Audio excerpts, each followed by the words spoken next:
ছাত্ৰ ছাত্ৰীসকল আজি ভাবিলোঁ তোমালোকক প্ৰথম ইউনিট টেষ্টত আহিব তাৰ গ্ৰামাৰ ব্যাকৰণ নত্যবিধি আৰু ক্ষত্ৰবিধিৰ বিষয়ে কিছু আলোচনা কৰোঁ। নত্যবিধি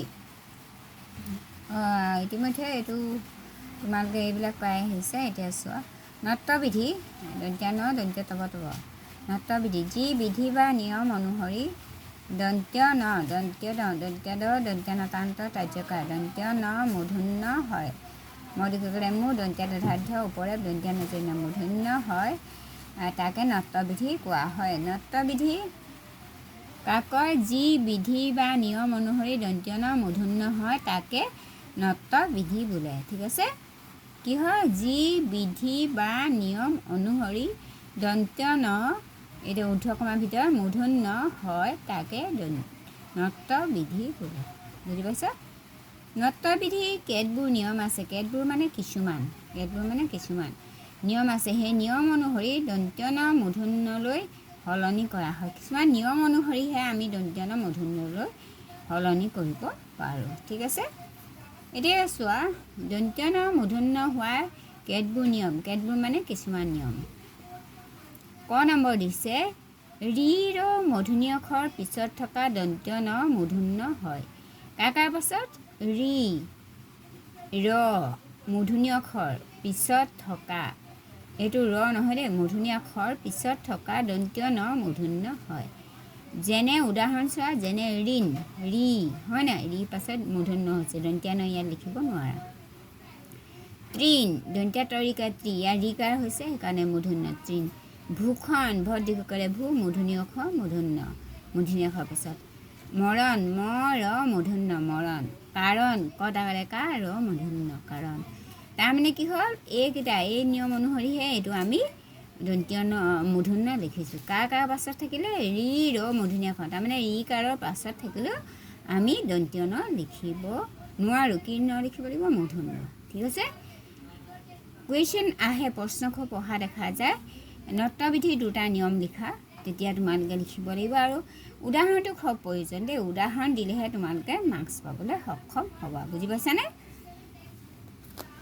এতিয়া চোৱা খ নম্বৰ ৰি ৰ মূৰ্ধন্য অক্ষৰ আৰু দন্ত্যানৰ মাজত কোনো স্ববৰ্ণ বা ক আৰু প বৰ্গ অৰ্থস্থ জ ৱ ব হ বা অনুস্বাৰ থাকিলে দন্ত্য ন মূৰ্ধন্য হয়। কি কৈছে? ৰি ৰ আৰু মূৰ্ধন্য অক্ষৰ আৰু দন্ত্যানৰ মাজত কোনো স্ববৰ্ণ বা ক আৰু প বৰ্গ অৰ্থস্থ জ প বৰ্গ কি হয় প বৰ্গ বা অৰ্থস্থ জ ৱ হ বা অনুস্বাৰ থাকিলে দন্ত্য ন মূৰ্ধন্য হয়। এতিয়া দিছে ব্ৰাহ্মণ বৰব্ৰ তাতাকাৰ ক্ষম ক্ষম হয় নাই, মূৰ্ধন্য। ব্ৰাহ্মণ কৃপণ কৰিকে কৃপ মূৰ্ধন্য কৃপণ প বৰ্গ হয়নে নহয়? কৃপণ নাৰায়ণ দন্ত্যানত নাৰতেৰা অৰ্থস্থ মূৰ্ধন্য নাৰায়ণ। তাৰপাছত গ্ৰহণ কৰগ্ৰহ মূৰ্ধন্য গ্ৰহণ। ঠিক আছে, এইবোৰ হৈছে এইটো হ থাকিলে দিয়ে আছে ইয়াত। এইটো নিয়ম এটা, এইটো এটা নিয়ম, এইটো এটা। যোনকেইটা ইজি পোৱা সেইকেইটা তোমালোকে শিকিবা। আৰু গ নম্বৰ দিছে দুটা শব্দৰে এটা প্ৰসিদ্ধ নাম হ'লে নামৰ আগৰ শব্দটোত ৰি ৰ মূৰ্ধন্য অক্ষৰ থাকিলে পিছৰ দন্ত্য ন মূৰ্ধন্য হয়। দুটা শব্দৰে এটা প্ৰসিদ্ধ নাম, প্ৰসিদ্ধ মানে এটা যিটো ফেমাছ হোৱা পপুলাৰ নাম হ'লে আৰু নামৰ আগৰ শব্দটোত ৰি ৰ বা মূৰ্ধন্য অক্ষৰ থাকিলে পিছৰ দন্ত্য ন মূৰ্ধন্য হয়। যেনে সুপৰ্ণখা এটা প্ৰসিদ্ধ নাম হয় নাই? সুপৰ্ণখা কোন আছিলে? ৰাৱণৰ ভনীয়েক। সুপৰ্ণখা তালে হু ৰপাৰ প মূৰ্ধন্য খ তাকাৰে খা সুপৰ্ণখা। ঘ নম্বৰ আদি শব্দ আম্ৰ হ'লে পিছৰ বন শব্দৰ দন্ত্য ন মূৰ্ধন্য হয়। যেনে আম্ৰবন। ঠিক আছে, আৰু ইয়াৰ এটা ইজি আছে, এইটো তোমালোকে মুখস্থ কৰিব পাৰিবা। মূৰ্ধন্য এটা বৰ্গ কোনো আখৰে যুক্ত হ'লে দন্ত্য ন মূৰ্ধন্য ষ মূৰ্ধন্য ত বৰ্গ আমি জানো মূৰ্ধন্য ত বৰ্গ কি মূৰ্ধন্য ত মূৰ্ধন্য থ মূৰ্ধন্য দ মূৰ্ধন্য ধ মূৰ্ধন্য এইকেইটা এই পাঁচটা কি মূৰ্ধন্য ত মূৰ্ধন্য থ মূৰ্ধন্য দ মূৰ্ধন্য ধ মূৰ্ধন্য এই